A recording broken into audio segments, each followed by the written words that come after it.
Bonjour à toutes et à tous, ici Hélène de l'Étoile éveillée, j'espère que vous vous portez toutes et tous bien. Je vous retrouve aujourd'hui pour parler de la prochaine pleine lune qui aura lieu ce dimanche 9 octobre à 22h55 heure de Paris. Vous le savez déjà, normalement, une pleine lune, ça se caractérise toujours par une position exacte entre la lune, qui est ici à 16 degrés dans le signe du Bélier, et du Soleil, qui est ici à 16 degrés dans le signe de la Balance. Une pleine lune, c'est toujours un moment dans le mois qui va être assez intense au niveau énergie, au niveau émotionnel. Et là, ça pourrait être assez inconfortable, car la lune, elle est dans le signe du Bélier, donc on est dans une pleine lune en Bélier, et le Bélier, on le sait, c'est un signe de feu gouverné par Mars qui est exactement dans le feu de l'action, dans ce côté impulsif, fonceur, combatif. Et la Lune, c'est l'astre qui gouverne les cancers. C'est un signe d'eau qui est vraiment imprégné par ses émotions, qui est dans cette sensibilité, cette réceptivité. Donc on est effectivement dans des énergies complètement dissonantes, ça ne va pas ensemble. On pourrait ressentir ce besoin, parce que la lune, c'est aussi les besoins, ce besoin de bouger, de s'activer, d'aller voir ailleurs, d'autres horizons, de foncer, un peu tête baissée sans trop réfléchir aussi. Ça va peut-être plus parler pour les signes de feu ou les signes d'air, majoritairement, parce que les signes d'eau et les signes de terre sont un petit peu plus inconfortables, on va dire, à cette idée-là. Mais effectivement, on aura cette envie, voilà, de spontanéité, il y aura, un peu plus, on va dire, de dynamisme. On sera incité à bouger, ou tout du moins on aura une envie, pas forcément consciente avec la lune, de, s'extirper de quelque chose, de bouger, d'aller de l'avant. Et en même temps, il faudra faire aussi attention à certaines sautes d'humeur, j'allais dire, parce que c'est vrai que la lune, ce sont, les humeurs aussi, ce côté lunatique. Et avec le Bélier, on sait, Mars, il va être dans des énergies parfois d'impatience, de colère, d'impulsivité, d'agressivité, donc faire bien attention à ces petites choses-là. On va s'intéresser maintenant au degré sabiant de cette pleine lune à 16 degrés du Bélier, et on a deux vieilles filles guindées assises ensemble en silence. Alors, c'est une image qui peut prêter un petit peu à sourire et qui peut aussi rentrer en contradiction avec ce que j'ai dit juste avant avec cette pleine lune en Bélier. Mais justement, on a toujours ce côté où on reste dans ce qu'on connaît, dans ce côté confortable. On, on va rester aussi très ancré, sur ses positions, très coincé même, je dirais. Il y a vraiment cette image-là un petit peu, alors c'est une image très poussiéreuse et c'est un cliché absolu, de la vieille fille qui peut paraître un peu aigrie, un peu, voilà, pas trop, vouloir se lancer, dans dans des choses un peu différentes, ou tout simplement, d'accepter le changement, le progrès aussi, tout simplement. Mais il y a aussi, quand même cette idée de rester, de faire silence en soi aussi, afin de pouvoir réfléchir et d'avoir les idées plus claires. C'est pas seulement un aspect négatif, et on va voir que cet aspect-là, il se retrouve aussi, dans les aspects de cette pleine lune. Maintenant, on va s'intéresser aux différents aspects de cette pleine lune. La première chose que l'on remarque, c'est cette conjonction entre Vénus et le Soleil en Balance. Alors Vénus conjointe au Soleil en Balance, ça va donner encore plus d'importance à Vénus, donc à ses valeurs, notamment à cette quête, cette recherche d'harmonie et de paix avec soi-même, mais aussi avec les autres. N'oublions pas que la Balance est quand même le signe relationnel par excellence. Ça va effectivement concerner le domaine amoureux, mais pas seulement, ça peut être au niveau familial, professionnel, amical, etc. Ce qu'il y a aussi de très intéressant, ce sont ces 2 astéroïdes, qui sont conjoints au Soleil. Déjà Psyché. Alors Psyché en grec, ça signifie littéralement l'âme, et d'ailleurs Psyché, c'est la déesse de l'âme qui s'unit à Eros, le dieu de l'amour. Et Psyché, elle va représenter, les dons psychiques, notamment la télépathie, mais aussi ce sentiment, d'être connecté, d'être relié à l'âme de quelqu'un d'autre. Ça va forcément représenter beaucoup, ce qu'on appelle les liens d'âme, donc toutes les relations d'âme sœur, d'âme, de flamme jumelles en général. Mais c'est vraiment, voilà, vraiment ce sentiment d'être relié à quelqu'un, à quelque chose, mais voilà, ça va toucher forcément l'âme. Ensuite, on a Eurydice. Alors Eurydice et Orphée, qui est en carré d'ailleurs à elle et au soleil, ce qui va pas aider, on va dire. Mais quand on connaît le mythe, d'Orphée et d'Eurydice, on comprend vite pourquoi. Eurydice, elle est donc l'amante, d'Orphée et elle est mordue à un moment donné par un serpent venimeux et meurt à cause de ça et Orphée, va, la retrouver, dans les enfers. Il passe par de multiples épreuves, hein, là je fais vraiment un gros résumé et va trouver Hadès et va lui demander, comment dire? De faire revivre, Eurydice, tout simplement. Parce que Orphée ne peut pas vivre sans elle et Hadès accepte à une seule condition, c'est qu'ils ne se retournent pas tant, qu'ils sont, tous les 2 dans le monde, souterrain. Et évidemment, on se doute de ce qui se passe, Orphée se retourne pour vérifier si Eurydice est bien là et malheureusement Eurydice disparaît à jamais dans les enfers. Et là, on a cette notion de perte, de regarder ce qu'on a perdu, de regarder aussi en arrière, le fait de se retourner, de se concentrer sur quelque chose qui est lié au passé. Et on a aussi ce sentiment du coup de nostalgie, ce regret, mais avec ce carré vraiment avec Orphée qui est en Capricorne ici, il y a vraiment cette blessure, je dirais même de séparation qui est encore très forte. Ça peut être, en rapport avec l'abandon, la trahison, mais voilà, ça va forcément concerner un lien, quelque chose, avec laquelle par exemple on n'arrive pas à tourner la page, tout simplement, pour être tout à fait clair. Et ce qu'il y a encore, de très intéressant, c'est que Orphée est du coup forcément en T carré à cette pleine lune et aussi à l'astéroïde Chiron qui lui conjoint à la lune en Bélier. Et Chiron, on le sait, c'est un des seuls centaures, pacifiques dans la mythologie grecque et il est, notamment, alors c'est un chaman, guérisseur, mais c'est aussi l'enseignant d'Achille. Et il va donc représenter, ces 3 phases, de blessure, guérison et d'enseignement. Donc il y a vraiment un besoin, de cicatriser, de guérir, d'apaiser cette blessure une bonne fois pour toutes. Et ce qui est encore plus intéressant, voilà, c'est, qu'il y a, un aspect encore une fois de T carré, voilà, cette, lune noire qui est en Cancer, elle est en T carré aussi à cette pleine lune.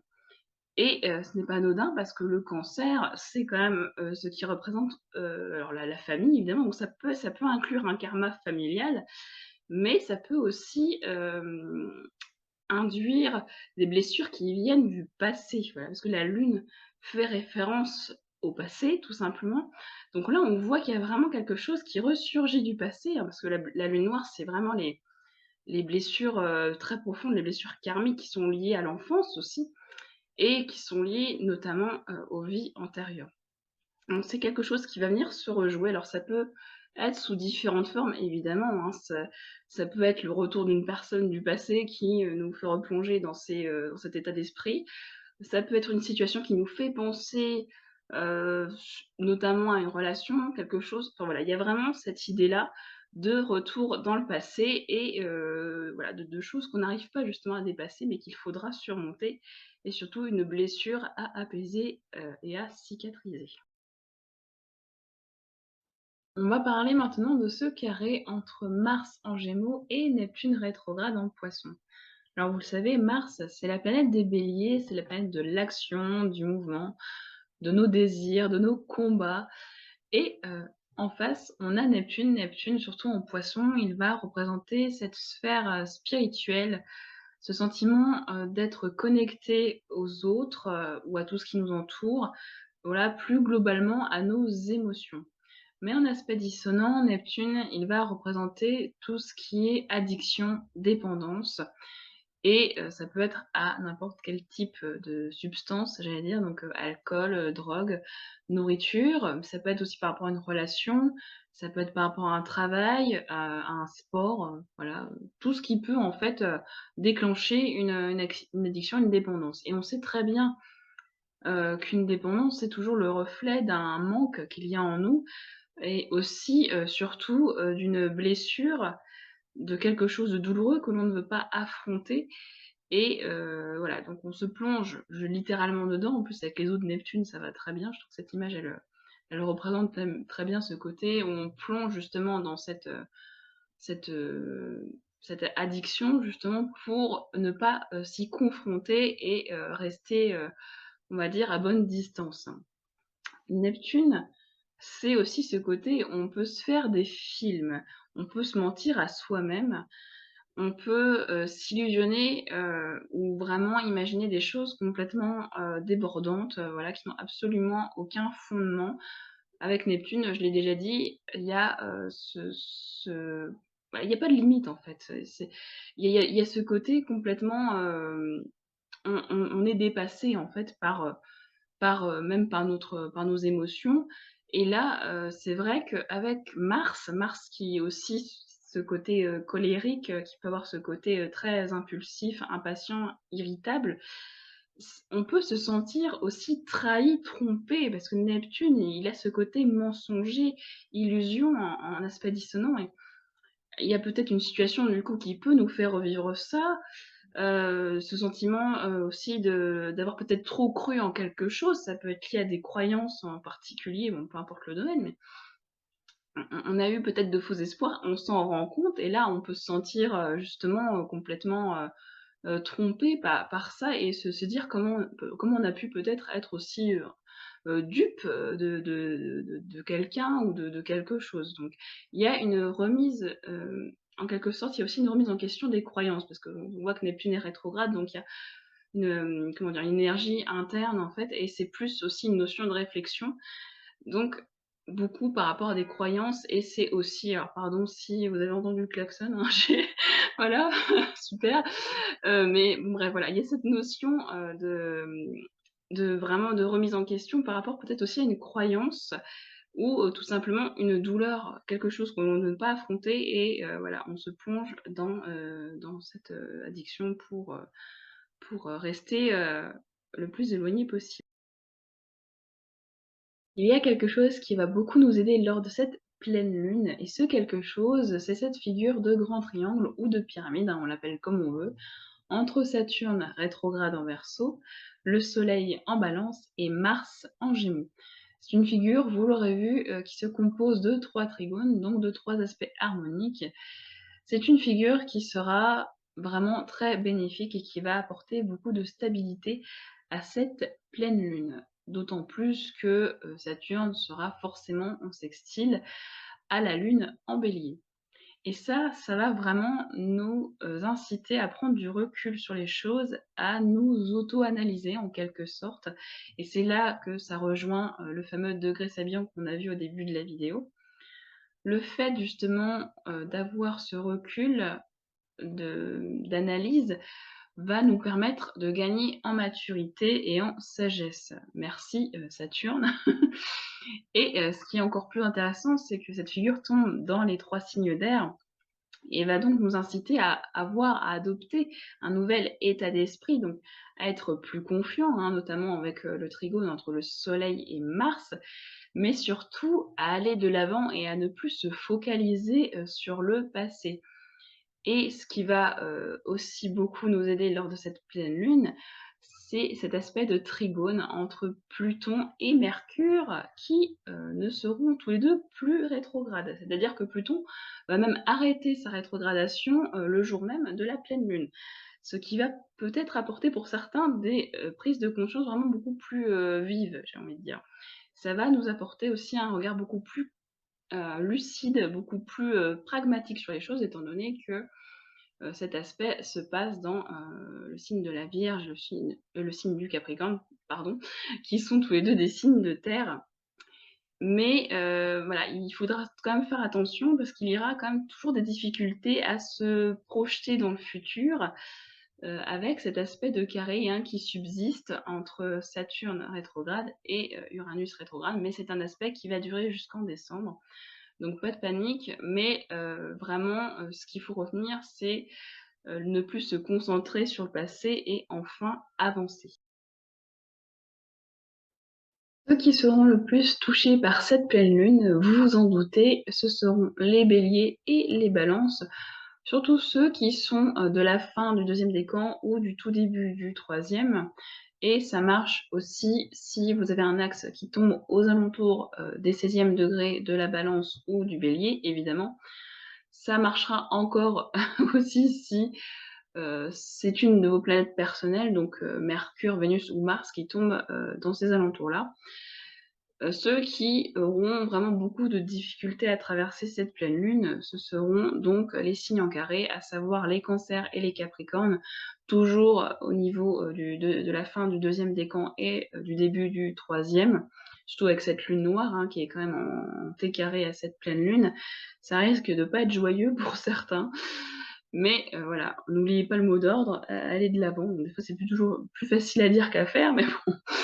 Voilà. Et par contre, il y aura évidemment, des signes, pour, lesquels, ça fonctionnera plutôt bien, à savoir, les 2 signes d'air qui seront donc trigones, au soleil et sextiles à la lune, à savoir les gémeaux et les verseaux. Et évidemment les 2 signes, qui seront donc en trigone à la lune, donc le lion et le sagittaire, qui seront aussi, de ce fait aussi sextiles à cette pleine lune et qui auront tout du moins, alors ça veut pas dire qu'ils ne sentiront pas passer, mais ça veut dire qu'ils auront plus de facilité à, on va dire traverser, cette période un petit peu, tendue de cette pleine lune. Pour conclure cette analyse, l'image qui me vient assez vite, c'est cette image du pansement, en tout cas de la blessure recouverte du pansement, que quelqu'un, va vite, subitement, retirer. Et voilà, cette blessure, on la croyait enfin cicatrisée et en fait, pas du tout. C'est une blessure qui est liée, à une séparation, alors pas forcément, qu'au niveau amoureux, on l'a vu, ça peut être familial, amical, et cetera. Et ça peut faire ressurgir des sentiments, voilà, de trahison, d'abandon aussi. Mais ça peut être lié à n'importe quelle situation, en fait, qu'on pensait, être derrière nous et voilà, qui vient, nous refaire travailler un petit peu sur nous. C'est, justement le but aussi de Saturne ici, ce côté vraiment, introspectif. Et ce côté-là, c'est justement pour nous permettre, de reprendre notre propre, souveraineté et enfin aller de l'avant. Pour finir cette vidéo, je voulais, tirer une petite carte conseil, comme la dernière fois, mais cette fois avec le petit oracle des guidances étoilées. Alors je sais pas si vous voyez très, très bien. Voilà, avec la luminosité.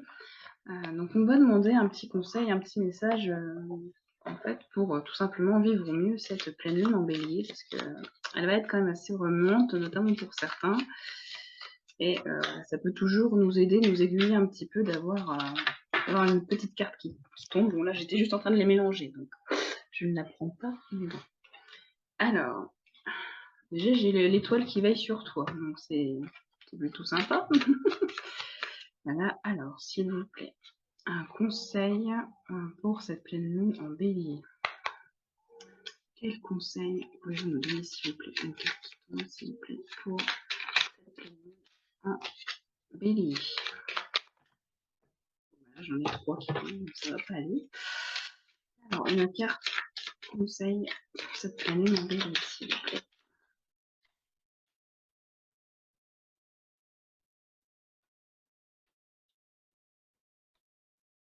Une loi d'attraction.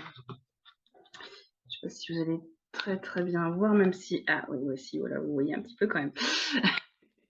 La loi d'attraction, alors envoie du positif et tu recevras du positif, envoie du négatif et tu recevras du négatif. Alors, que choisis-tu? Voilà, donc effectivement, moi j'ai vraiment ce sentiment de si vous décidez, comme on l'a dit, d'aller de l'avant et comment dire, voilà, d'attirer des choses positives, vous allez forcément vivre cette pleine lune en toute, j'allais dire en toute sérénité. Mais si vous avez décidé, malgré les événements, que ça n'irait pas et que vous allez, rester, j'allais dire, dans votre coin et que vous allez souffrir, vous allez forcément souffrir. Malheureusement, c'est ce qu'on appelle la loi d'attraction. Effectivement, on attire à soi ce qu'on vibre, tout simplement. Et j'avais aussi de rajouter un autre conseil, moi, que voilà, qui ne qui ne sera pas dans les cartes, mais parce que j'ai oublié de le dire en conclusion. Hein, la preuve, c'est que j'avais mis un gros post-it et que voilà, et que je ne l'avais pas, voilà, j'ai même pas pensé à le dire alors que j'avais le post-it en plein, enfin bref, sur mon écran. Et voilà, c'était le fait de faire preuve de résilience, en fait. Vous savez, la résilience, c'est cette, acceptation, en fait, cette, volonté, de surmonter et de passer au-dessus d'un événement. Voilà, donc c'est pour moi, c'était quelque chose d'important aussi à dire et c'est quelque chose qui, je pense, pourra beaucoup vous aider, lors, de cette pleine lune.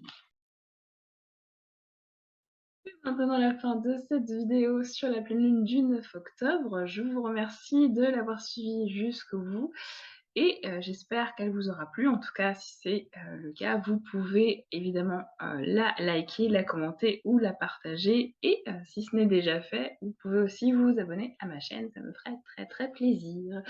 Voilà, encore un grand merci à vous. C'était Hélène de l'Étoile éveillée. Je vous souhaite de passer une pleine lune aussi sereine que possible avec tout ce qu'on a vu, tous les petits conseils qui vous ont été donnés. Voilà, prenez surtout bien, bien soin de vous. Bisous et à bientôt!